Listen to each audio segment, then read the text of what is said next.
Welcome to the Empower Her Experience podcast. I am your host, Christy Copeland.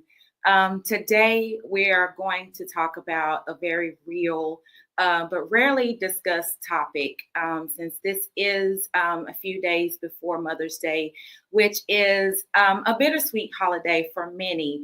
It's an opportunity for people to celebrate their moms and to be grateful that they have their moms and to shower their moms with love. But it's also a time where many are experiencing grief. And today we're going to talk about a topic that's very personal to me as well. And this topic is invisible motherhood. This is the longing and grieving and surviving Mother's Day. It's about invisible grief. And when I say invisible grief, I'm referring to the deep longing for a child that has not been conceived. It's a persistent ache of longing for a child that hasn't been conceived and that can create its own unique form of mourning. And as I said before, this is a deeply personal episode for me, as I have dealt with the grief that comes with infertility. And I suffered in silence for many years. And I have to say that it's one of the worst pains that I've ever felt. It had a significant impact on my mental and my emotional, and at times, my spiritual well-being. And as a mental health professional and as someone who understands that longing can live in the body as grief, I want to normalize the complex emotions that come with infertility, because there's the hope of conceiving, there's the sorrow of not conceiving, there's the envy of seeing other people being blessed with what you want so badly.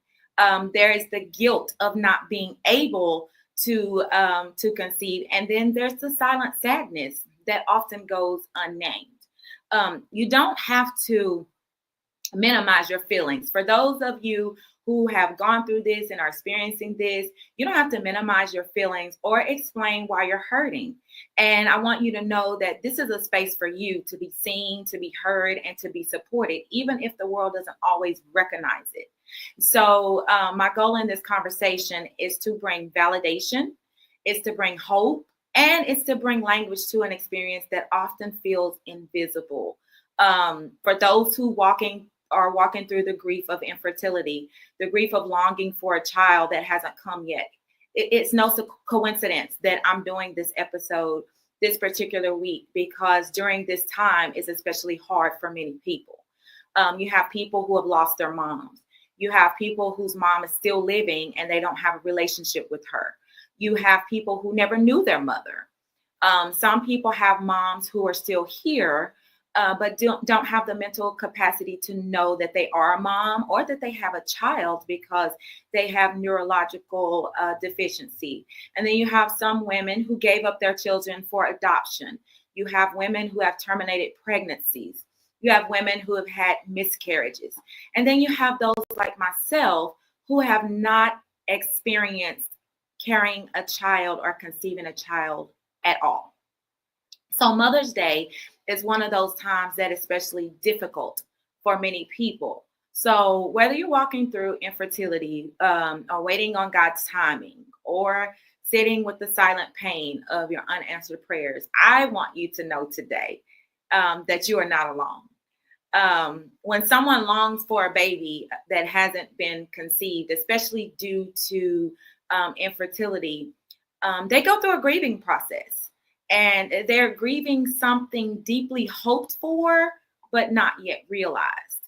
And it's a mourning, not of what was, but of what was supposed to be or what was expected to be. And so this type of grief can feel invisible to other people because there's no tangible loss.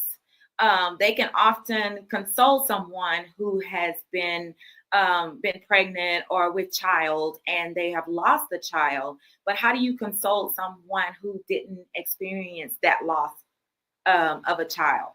And so even though there's no tangible loss, the pain is very real. I can tell you from personal experience, the pain is very real. And a longing grief, which is what we're talking about, shows up in infertility by grieving dreams. Like you can grieve the child that you imagine, the nursery that you pictured, the milestones that you thought you celebrate, like their birthdays and their first year a birthday, and the recitals and the plays and going to their games. You can grieve all of those things. Chronic hope and continuous heartbreak. Every month can feel like a cycle of rising hope and devastating disappointment. Thinking that, oh, this is going to be the month, this is going to be the time that it's going to happen. Having the sense of failure. People often internalize infertility as a failure of their body or a failure of their self, and which can bring shame to the grief. And then you have some who deal with it in isolation because it can feel incredibly lonely because other people may not understand the depth of your sadness, especially when they say things to you like, oh, just relax. Oh, it'll happen when it's meant to happen. Oh, it's just not God's timing. And so, hearing those things can sometimes cause you to isolate. And then you can become triggered by reminders, just like this weekend coming up, which is actually Mother's Day. You can be triggered by baby showers and pregnancy announcements and even some Gerber commercials, TV commercials, and protecting your heart during these triggered episodes that you might have might involve you needing to set some boundaries. Sometimes you may have to skip some events, when you need to, and giving yourself permission to say no to certain things without the guilt because it's going to be too much for you to bear during that time. And then you have the ambiguous loss, which is you're grieving someone you've never met, but who already holds a place in your heart.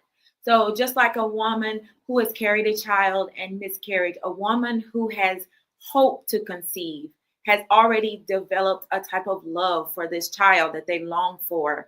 And so each month that it doesn't happen, it just seems like another loss. And as I said, this is personal to me. I've experienced this. I experienced it for many, many years. And I can remember the dreams. I can remember the dreams of being pregnant. I can remember the dreams of giving birth and holding the baby. And it would seem so real. And I would go from holding this baby in my arms in the dreams to waking up with empty arms in reality. And I remember going to several doctors and specialists and the best in the business and having test after test run and procedure after procedure done. And even, my husband as well. And there was no medical reason why it had not happened. And so I kept hearing, oh, it's just not God's timing. And sometimes, just like with any other grief, it was a source of comfort. But at other times, I didn't want to hear that. I did not want to hear that because in my mind, I would think, well, how is it time for a 15-year-old to get pregnant and to have a baby? But yet it's not time for a woman who has a stable marriage, a great marriage, a stable home, a great job, and would love a child with everything in her. How is it not time for me, but yet it's time for a 15-year-old to get pregnant and have a baby that they don't even want?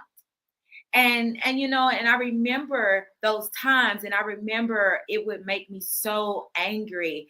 And I'm being very transparent and vulnerable with this because this is not something I've ever spoken about publicly, but it made me very angry.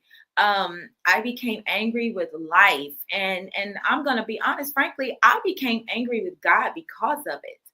I battled depression for years because I couldn't find it in me to understand how women who didn't even want children to continue to get pregnant, but I desperately wanted a child and it just was not happening for me. And the only explanation that anybody could give me, even medical professionals could give me, is we don't know. It's just not timing. It's just not God's time. And during the time that I wanted a child, I endured the comments, being made by other women, and the constant questions about when we were going to have children, as if I wasn't trying at all. Or the assumptions that just because I was married for so long that I'd had children. So this journey was not an easy one for me. And it wreaked havoc on my mental and emotional health. But I suffered in silence. And no one really knew the depth of my sorrow outside of my husband. And I have to say, I am so grateful to have the marriage that I do, because my husband never made me feel like I was a failure as a wife. He was compassionate with me, and he was gentle with me. And I will never forget one year around Mother's Day. I was really struggling that week, and he came home with a gift for me from Bath and Body Works that just let me know that even though it had not happened yet, that he didn't love me any less. And so, and it wasn't about the gift. It was about him affirming me as a wife. And I can remember at one point setting up a nursery in my home, as an act of faith for this baby that I hoped for, and yet nothing happened. I remember naming the baby, and I remember my husband, having a conversation with someone, and he told them about the name that I wanted to use for this baby that I was expecting. And they were currently pregnant at the time. So they used the name for themselves, and talk about a slap in the face. And so then these things happen, and you go on and it doesn't happen. And so you begin to overcompensate for not being a mom by, being the best aunt, being the best godmother, being the best bonus mom or surrogate mother that you can be. But at the end of the day, the child has a birth mom. And you are reminded that they are the mom and that you are not. And so you stand in the gap and are there at these games, and you're there at school events and birthdays and graduations. But around this time of year, most of the time, those acts are forgotten about. And they focus on the birth mom. And there is yet another reminder that you are not a mother. And the constant thoughts of who is going to take care of me when I'm old, and who am I going to leave my inheritance to since I don't have children. And there is a hint of anxiety there, because anxiety is worrying about something that has not even happened, or that may not happen at all. And so you're left to deal with who am I going to leave my legacy and my inheritance to. And what many people don't understand is the depth of the impact that infertility has on, one's sense of identity and their self-worth and their purpose, because of all of these things that I just talked about. And sometimes it can cause you to feel a sense of not being enough. You have many women who struggle with infertility, struggle with miscarriage after miscarriage, who feel broken, who feel ashamed, or like they failed at a life milestone, or that they're inadequate as a woman. You have some women who at some point, and this goes all the way back to the Bible days, Sarah even had Abraham to go and lay with another woman so that he can have the child that was promised to him. And you have to know that goes through a woman's mind when she is not able to conceive. All kinds of thoughts will go through your mind, and all kinds of negative thoughts and thoughts of what can I do because this is not happening for me. And so during this time, you have to find a way to rebuild your identity. And rebuilding your identity means remembering that your worth is not tied to your ability to conceive. It is not tied to your ability to conceive. Rebuilding your identity as a woman after struggling or failing to conceive is a deeply personal and emotional journey. It involves you grieving and redefining and reclaiming your worth outside of motherhood. And so let's talk about that. Reclaiming your worth outside of motherhood for those of us who have never experienced conceiving a child or been struggling with infidelity and have been dealing with the longing grief. So rebuilding your identity as a woman. Um, Rebuilding your identity as a woman. The first thing is allowing yourself to grieve. Acknowledge that this is a real and valid loss. Even though other people may not understand it, acknowledge that this is a real loss. Give yourself permission to mourn the dream and expectations and identity that is tied to motherhood. Name the grief. Give yourself permission to say, I'm grieving the child that I hope for, because naming it brings the invisible into the light and validates your pain. Give yourself permission to grieve without waiting for outside validation, because grief is real. Just as if someone was here and they passed away, you can also grieve that child that you have miscarried, or you can also grieve the child that you've hoped for. It's very real. Why? Because love and hope are real. Hope and grief can live side by side. You can hold hope for what could be while grieving what hasn't happened yet. And in counseling, we call that mixed emotions, because both are parts of love. Feeling both is not a contradiction. It's a sign of resilience. And sometimes you may consider journaling. You may consider creating some type of art, or even doing as I'm doing right now, speaking about your experience as a form of healing and empowerment. But the first thing you need to do is allow yourself to grieve. The next thing that you need to do is to reclaim your worth outside of motherhood. And reclaiming your worth outside of motherhood includes separating you as a woman from motherhood, separating womanhood from motherhood. Because why? Society often intertwines femininity with motherhood. But I want to tell you today that your value is not dependent upon your ability to bear children. Reflect on the qualities that make you a woman. Reflect on the qualities that make you who you are, your strength and your empathy and your creativity and your resilience and your purpose.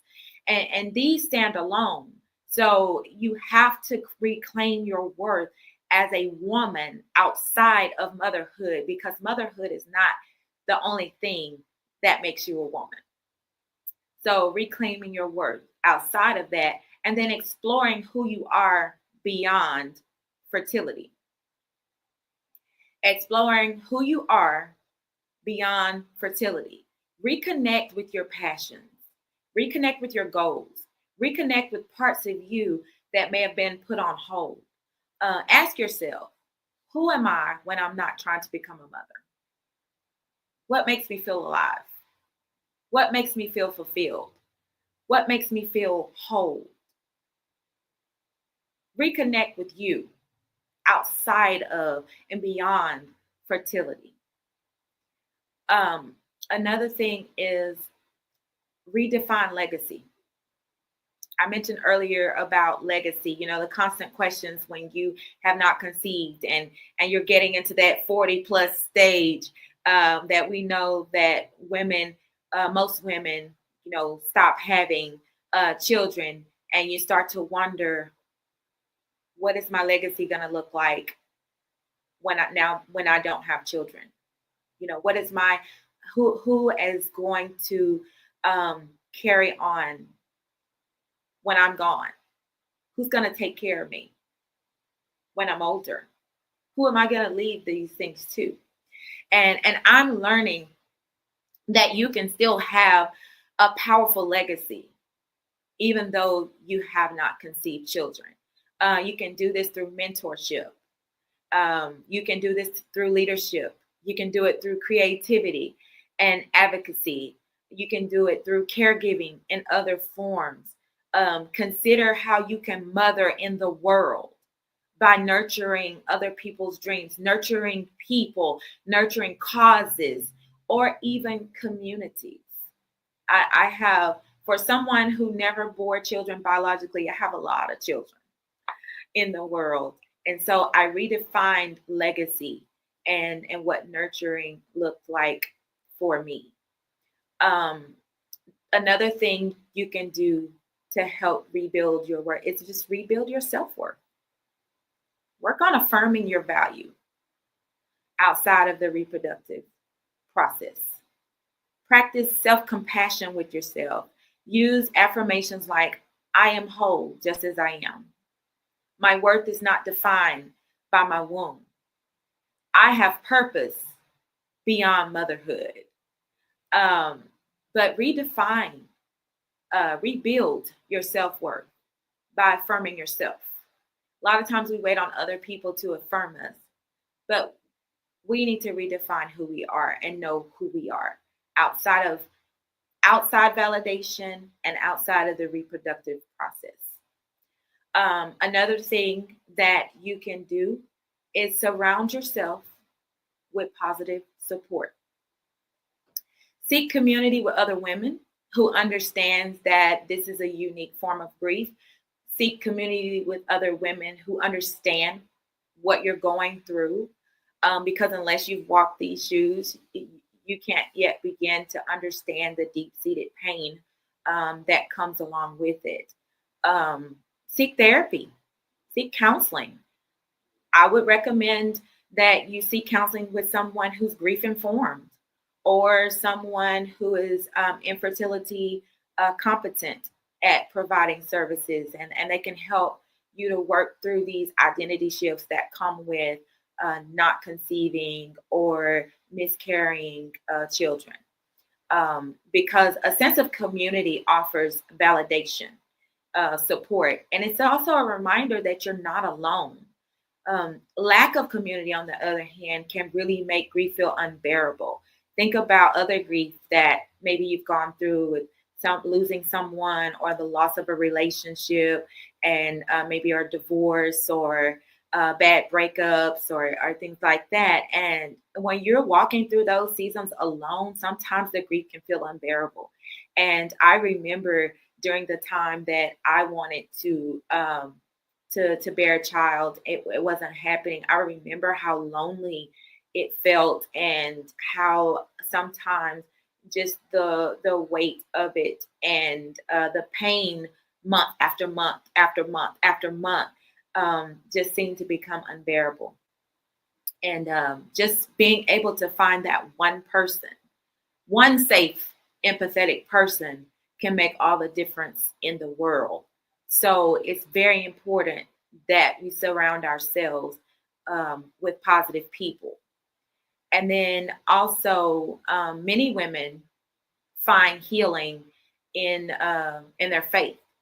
You know, redefining their identity as a beloved child of God. You know, not just a potential mother, but just being a beloved child of God, because your faith can be challenged by these unanswered prayers and feelings of abandonment. And, you know, and I mentioned earlier that I became angry during this process where everyone kept telling me that it's not God's timing. And I even became angry with God because I just did not understand why he never answered my prayers. And then, but yet for some people, it can deepen their learning and their trust in God in seasons of waiting, and they can find comfort in God who sees invisible wounds. And let me tell you, I was angry, but guess what? God did not turn his back on me. God did not give up on me. God let me know that he saw my hurt. He let me know that he saw my pain and that he saw my wounds, even when other people did not see them. He let me know that he saw those wounds even though other people failed to recognize them or acknowledge them, or people were insensitive to the process, that we were going through. And so it was during this time that even in the anger and even in the hard places that I did turn to God, and I did find comfort in God, who saw my individual wounds and my invisible wounds. I was You can reclaim your peace.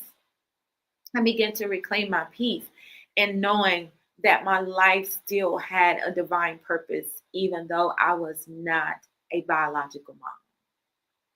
And so today, I share my story from a place of strength and not shame. I'm embracing a new narrative in my life, and I find comfort in knowing that where I'm supposed to be in life is where I am. And that I am who I am, and that I am who I'm designed and purposed to be.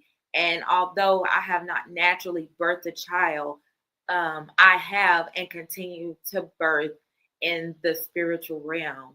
And I continue to mother so many and mentor so many and share with so many and help so many others to heal through what they're going through. So I come to you from a place of strength today.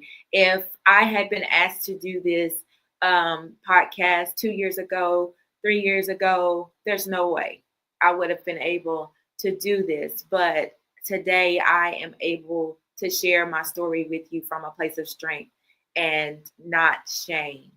And I have comfort in knowing that I am where I'm supposed to be in life right now. But to those who may still be struggling, I want to tell you today that it is okay to honor the grief of the child that you long for, but haven't conceived yet. You can write letters to the child that you hope for. You can plant a tree. You can create a hope journal or participate in a remembrance ceremony, like a balloon release, because these can offer tangible ways to honor that love and to honor that grief. Lighting a candle on special days, maybe due dates if you have miscarried a child, anniversaries, or just simply because you're missing them. Writing letters to the child you hope for or that you lost is an expression of love and of dreams and expressing your feelings. And you can create a symbolic item like a piece of jewelry, some type of art, or a keepsake box to hold space for your hopes. And planting something living can serve as a tribute to your longing, and a tribute to your love. Watching it grow can symbolize resilience and beauty from your sorrow. And you can also, as I said earlier, you can journal. You can write about the life you imagine. You can write your emotions and their healing process. You can include prayers. You can include poems. You can include affirmations that give voice to your grief and your hope. And then you can speak their name. Just speak it in private. Somebody might steal it, but speak their name, even if it's imagined. You may have envisioned names or identities, and saying them aloud can give your longing, can give it dignity and presence. So even speaking their name out loud and their identities. Another way is to share your story. Share your story if and when you're ready. As I said, if this had been a couple of years ago, there's no way I would have done this. There's no way that I would have shared this story, but because I now have redefined what my legacy looks like, I'm able to share my story so that I can help someone else get through this difficult time. So share your story, even if it's to one trusted friend or to a therapist. Um, it can be profoundly healing, being able to share your story and breaking the silence that often surrounds this type of grief because most people don't understand. Um, Also, I want to say honor your body. Honor your body because your body has carried hope and an effort and disappointment. Treat it with gentleness. Treat your body with gratitude. Consider doing like some massages and bubble baths or simply placing your hand on your wound with love and compassion. But honor your body during this time. And then celebrate the love. Celebrate the love behind the grief. Grief is a reflection of love, as I said earlier. The depth of your pain honors the depth of your desire to give love to a child. So the fact that you have been hurting or wounded deeply by infertility, it just speaks volumes to the depth of your desire to give love to a child. So celebrate that love behind the grief, um, and then allow space for hope. Allow space for hope. Honoring grief doesn't mean abandoning hope. It means making room for both. Hope can shift form to new dreams, to different ways of nurturing, and even to simply healing with peace. So allow space for hope. It does not mean that because you're honoring the grief that you're giving up hope. And so for someone who is listening and is currently experiencing this longing grief, I want to offer you words of comfort today. You are not broken. You're not broken. Your grief is valid. Your longing is sacred. You're already showing the depth of your love, and that love matters, no matter what the future holds. Give yourself permission to feel both hope and sorrow without shame, by recognizing that both of those emotions or feelings are acts of bravery. Grieving doesn't mean giving up hope, and hoping doesn't erase the reality of the hurt. You're allowed to feel both fully, and you can still heal when there's no guaranteed outcome. Healing is not forgetting the longing, it's learning to live fully, love deeply, and find meaning even in the waiting. It's carrying hope and sadness together without letting either one of those define you completely. And many of us who have experienced this, um, rarely do the people around us know how to support us through these trying times. And most of the time, just like with any grief, when someone is going through grief, generally everyone around her or him tries to give them words of comfort. And many times they say the wrong thing or don't know what to say or don't know what to do to help ease the pain. And so I do want to offer some tips for those supporting a loved one through infertility. You should know how to show true empathy and care for someone going through that difficult time. And the first thing is listening more than you speak. Don't offer quick fixes. Don't minimize their pain. Just sit with them in it. Small gestures, such as a text message saying, I'm thinking of you, especially around this time of year, especially around a time that you know they miscarried, especially around the time that you know they were supposed to give birth, or especially around the time that they gave up their child for adoption or terminated a pregnancy or the mom passed away. just sending a simple text saying, hey, I'm thinking of you around this time of year, or those other times that I named can make a huge difference. So, but the most important thing to remember is sometimes you don't have to say anything. Sometimes just letting them know that you're there and that you're thinking of them is the best thing to do. And so I want to thank you today for letting me share my heart. I want to thank you for listening and for being a part of this deeply personal and tender conversation. And I encourage you to share this episode with someone who might need it. And if you are someone who needs it, if you need professional help, seek professional help or therapy for infertility or grief surrounding infidelity or grief of any kind. Contact your health insurance company for referrals if you're not sure. You can ask them for referrals, to therapists or support groups. You can go to psychologytoday.com and search for a therapist in your area. And sometimes even your employer may have an employee assistance program that can offer you assistance. But I want to say again, thank you so much for tuning in. And it has been a pleasure to share with you my heart and to share with you my journey of being an invisible mother and longing grief. So I want to say thanks again for tuning in, and we'll see you next time on the Empower Her Experience podcast.